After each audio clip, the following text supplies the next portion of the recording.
Hello everybody, this is James and Ori Show. Yep. And we're back for another hopefully exciting episode of the show. Please, I like being English. For a scintillating episode again of the James and Ori Show. And of course, that's James, and here, right here is Oris. First of all, let's say, we have a couple of thank yous and congratulations. I'll put it. Two stories are actually about thank yous and congratulations, isn't it? Exactly. True. Yes, that's a thank you to Joe Boy.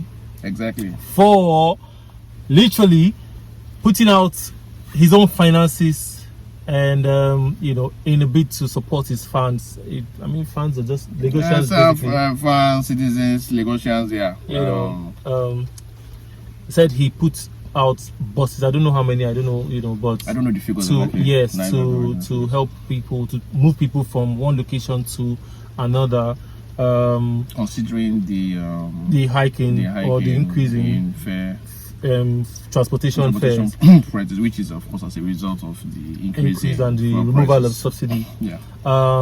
Anything that just helps sort of help people. So, it's a 3-day project, basically, starting Wednesday to end on Saturday. And some people will look at it from however perspective that they want. Is promoting a new project, Body and Soul. Do you understand? So yes, it can be an avenue to also promote his work, but I don't think, besides that, I think this is a very, very good thing for anybody who decides to put out their finances, use their own money to support other people, regardless for whatever reason that they are doing it for. I think it should be commended, and I really, really think that he has done very well. For us, a young guy like that, we have people who are way wealthier, who have more, who have even stolen money, that are not doing this sort of thing. Like exactly. Not even the government is doing this at this point in time. Exactly. So we have to actually give that kudos to Joe Boy for what he's doing right now. Yeah, it's super impressive, because I don't know that we think, to be honest, about the average Nigerian pop musician as somebody who is incredibly thoughtful. That's not the truth. Whatever you want to say is just true. Like, we don't really think about that. People, we think about them, okay, they might be rash, they might be arrogant, they might have a certain view about life and everything. They might be noisy on social media or not, or quiet, whatever. But we don't really think about them as people who are thoughtful, the average one at least, thoughtful about the kind of plight that every Nigerian is going through. So to have somebody who is doing something like this, no matter what the intentions are, promote an album, promote his own image, look like whatever it is, look. The fact of the matter is that people whose salaries have been, technically speaking, halved by the increase in fuel prices are not going to scout for the fine print in getting them from one place to the other. They are going to be thankful. And I think that we too as commentators have to say, you know what, this thing this guy is doing is incredibly good. It might be good for his image, but I think also for people who are benefiting from it, I think it's a super nice thing for a pop musician to do. As James has well pointed out, we have people who are richer, who are probably more directly involved in the management of people in Nigeria, but they are not even doing something like this. The government itself that actually took out subsidy and knew that there was going to be an instant increase in fuel prices and transportation costs.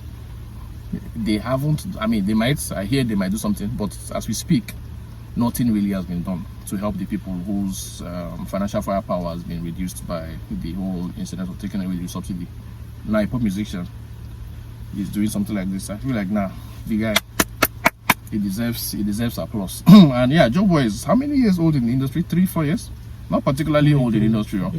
I think there's the fact of thank you to Joe Boy for this. There's also the fact that, okay, so it looks like we are in this space now where a relatively young artist like Joe Boy has the kind of financial firepower to do something of this nature. Maybe part of it is taking up some of his publicity budget to do this, whatever the case is. But the fact of the matter is that he has some kind of money to do something like this. I think it's I think it means that the economics of music business has gotten better over the past decade, over the past 5 years. Has really become something good. That somebody like Joe Boy, who has, I think he has one album, then plus this one be his second album, and then a bunch of maybe an EP and maybe a number of singles as well, and something like this. So of course, if everybody if every other pop musician is going to say, you know what tool can we do? I think we might be getting to the place where people feel a lot better about our entertainment industry. So yeah, but on the whole, many thanks, Joe Boy. If you are watching this, or if somebody sends it to you, you know, I think you are doing incredibly well. Yeah, I mean, so for people who, I mean, if you're on the lookout, you're somehow, somewhere, you want to hope that you catch, you know, or benefit from this gesture. The buses are actually labeled or designed with body and soul. Actually, that's what they design. So I think if you see it, you see maybe his picture, or there's going to be a design of the album cover or something. Yeah. Body and Soul by Joe Boy on the buses, and that's how you can know. And the buses start plying various routes from 8 a.m. to 5 p.m. I mean, this sort of reminds me of Ida Hams, who's somebody I work with, by the way. I think it was 2020 or 2021. He did, when we were doing a promotion of one of his songs, Billionaire, I think. He put a bus at Yaba to take people from Yaba to Ajah, just one-way trip. I know how much that thing cost. Oh, that's a lot. Yeah, I know how much that thing cost the artist and the label, and not to talk of this one that's actually going to go back and forth between 8 and 5 p.m. or more. Considering the price of fuel as well right now, so you can imagine that he's going to spend a couple of thousands on this particular. Who knows whether when you're in the bus or on that trip, they probably will just pop out with chin and pure water, you know, just add some condiments, something inside, and I'm sure those buses might be air conditioned tight as well. So I mean, shout out to Joe Boy, well done, more grease to your elbow, and stuff. You know, wherever that's the funding or the finance is coming from, we keep growing, replenished. So thank you very much for that. Moving on, congratulations to our one and only HILDA BACI. I mean, we're talking about this HILDA BACI's feat just not so long ago while we're in the live studio. I'm talking about how Nigerians seem to come out when we have something that we can even, because there's a lot of crazy things going on in our country right now. I mean, there's a lot of readjustment and adjustment, and you know, plus the fuel subsidy, plus inflation, plus dollar, like a lot of things that we are having to deal with. But people still have time to look for something to just even give them some level of happiness or joy, you know, to celebrate, you know, and which is this whole HILDA BACI. I mean, let's not deny the fact that there are a lot of, you know, there's still some basketballs going on here and there about another, I think Chef Dami in Ikiti, who's also, so some people are of the opinion that, oh, she shouldn't be doing it, but whatever the case, I just feel like everybody, it's an open field, everybody can win however they want to win, whatever rocks your boat. But for now, we finally got to the point where the Guinness World Record has come to officially acknowledge and what's it called? Is it to award or just to award? Yes, you know, the certificate to say yes, this is the new record holder for the longest cooking yes. Whatever, longest cooking marathon or something, you know, by 93 hours, you know. So and then it's here in Nigeria, you know. One time, I think it was what's his name, AY, had the same had a Guinness World Record recognition for the highest grossing Nollywood movie. This was in the one of those. How many years ago? Yes, when he did one of those. Is it one of those? Yeah, it was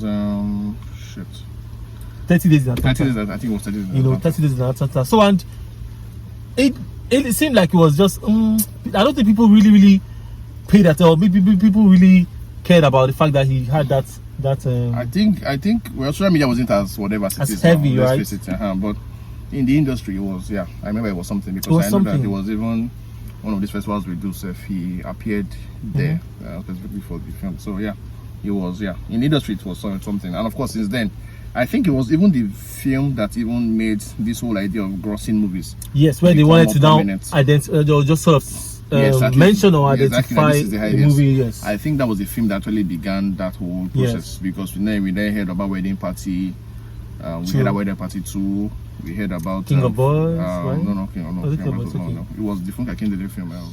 Omogeto. Omogeto, yes. Yes. Then we had Omogeto, and then we had Battle at Battle at Battle on, sorry, Battle on Booker Street, exactly. Yes. So yeah, so it's so but I think it was AY's film that really began, and the Guinness World Record that kind of began that whole trend of people announcing stuff of that nature. So it's been an important thing to happen, which brings me to something I saw online. Comedians all over the place. Somebody saying that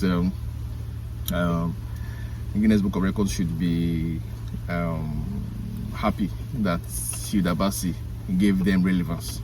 Just like Nigerians, they will trust us to take the things to like that level. to the illogical conclusion, because Guinness Records was there before they gave it to us. Probably will be there after all of us even die. So what are you now saying that HILDA BACI, one baby, I like her, one baby in Nigeria is one that gave, just like people don't kill me with laughter, But anyway, so that's a ridiculous thing entirely, But we are of course happy that she has done this, and finally they've said, you know what, madam, you have the record and you have the certificates. I think it's a big fat deal. As I was saying, I think I said this the other time when we first discussed it, that the issue with stuff like this is always like, if this particular thing was was a Nigerian body, would we feel this elated about one person's accomplishments?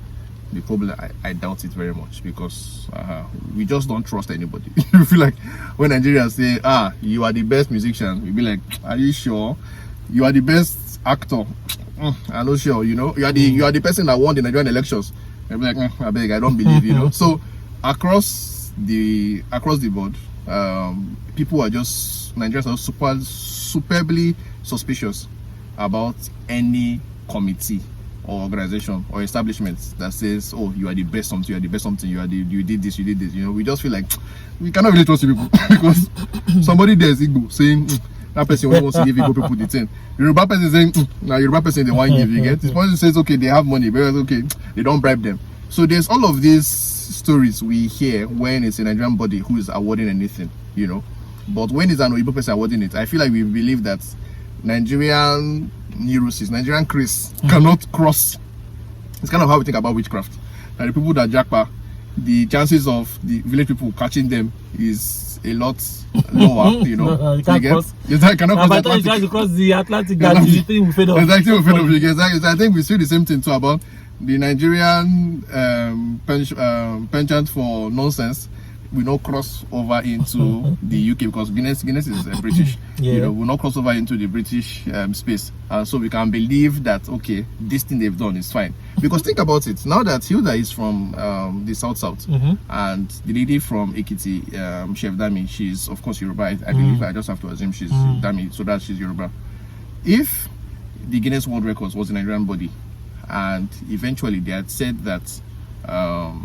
What's it called now? The organization was maybe formed by somebody from the south, and now that Dami is doing something as well, and they decided to give HILDA the record before Dami even finishes, and whatever they know aware that Dami is also doing something like this. Yes. The very first thing you would hear is going to be that they are doing this because they believe that the body, which is south, is trying to give one of their own before the Yoruba girl gets a chance to actually do it. Yes. So that is how we are as a people.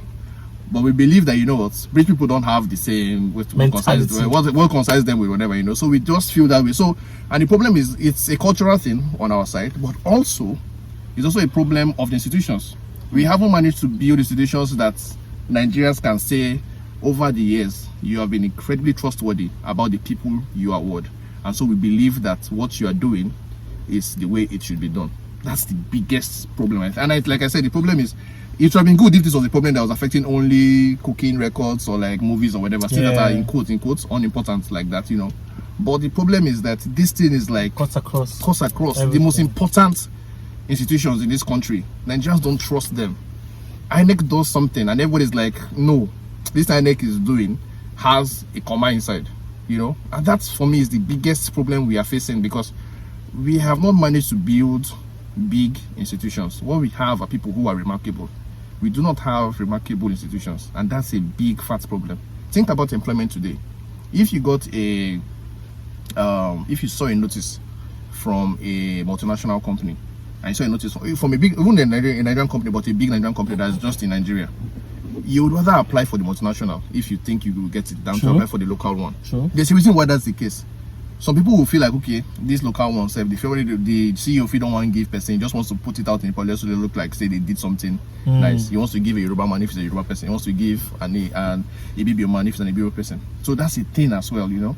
And the problem is that it is decade after decade after decade. That's in 2023, this has now formed, it now feels like a fact, you know. But you feel like if it's a Swiss company that has a branch in Nigeria, because of the Swiss corporate governance, you feel like, okay, you can trust them that if they want to put this thing out, they'll give everybody a fair opportunity to actually like send in their CVs and actually decide.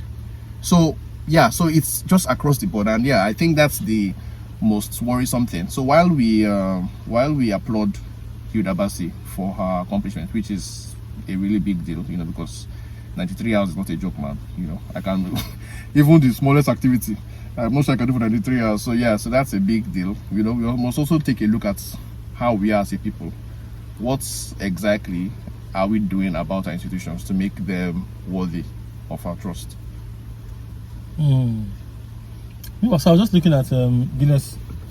They are this in their Instagram. Yeah. I mean, I was checking out maybe last 2 weeks or so, you know, and then I saw this Nigerian boy, Philip Solomon, who did 153 skips in 30 seconds. He made it to the Guinness. Oh, he has the record. Yeah, he has the record. Oh, wow. Young, very young boy, like a kid. You know, but anyway, that's just saying that. So congratulations, because I just feel like when you put in a lot of work, effort into something that you really like or what that you want, and you eventually get rewarded or recognized for it, I just think that it should feel good, right? Sure. So shout out to HILDA BACI. It doesn't even matter how many days he's going to have this particular award for, and if Dami makes it and gets it as well, all good for Nigeria. Everybody's happy. Yes. Or everybody should be happy. Yeah. So, but I mean, moving from culinary stories to music. James's favorite. The Grammys have come, you know, have announced that they've created, I think like three new categories. Yes. But the one that concerns us, that concerns actually is the best African music performance category. Best African music. So this, in summary, before we go into the nitty-gritty, is saying that an African artist will win a Grammy every other year from now on. Year. From next year. Yes, actually, from next year. Next award. You will find somebody who is of African descent. So if it be you, exactly, yes, that's what it is right now. But yes, there's going to be somebody who is African, because of course there have been years where that has not been the case, because normally all of us, if you're not American and you're not singing in English, you are normally relegated to a particular category called the best world music category. That used to be the category. Then maybe, of course, if you are the American, there's also the regular category. I think that started in the 90s, I think.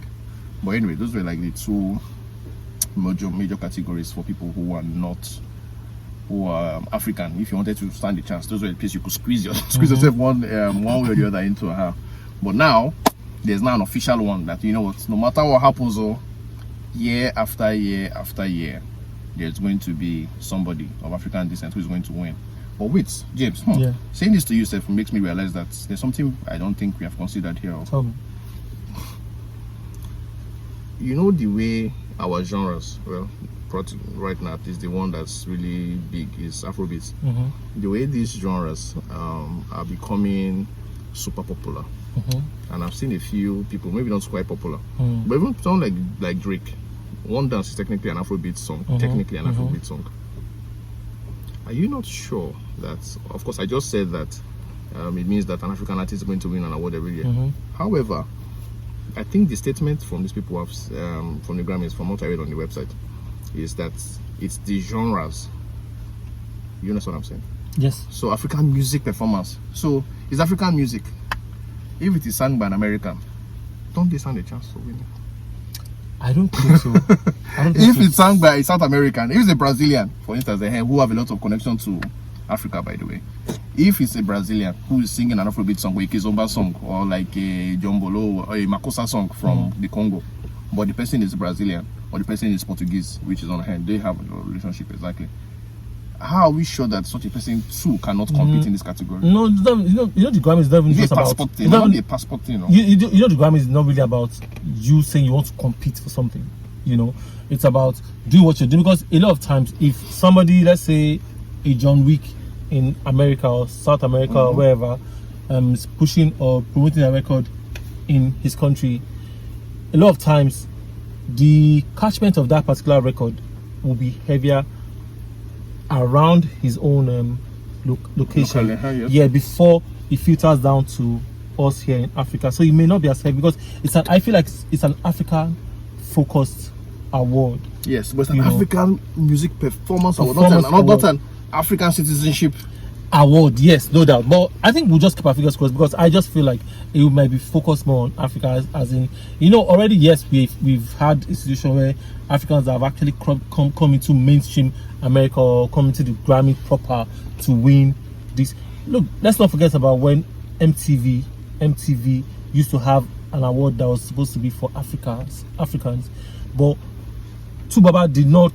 I think his first award, or maybe two, or even, and a couple of other people did not even receive the award on the main stage of the MTV. I guess, it was backstage. It was backstage. They didn't even give them on stage. But this time around, we are having. I mean, the Grammys, as at when Burna Boy won, was not or did not hold. I think it was during the COVID time, basically. I mean, it would have been a situation whereby Burna Boy would have walked on the main Grammy stage to go and receive his award. Even his performance on that day too would have been on the main Grammy stage. Damn, that's a big deal.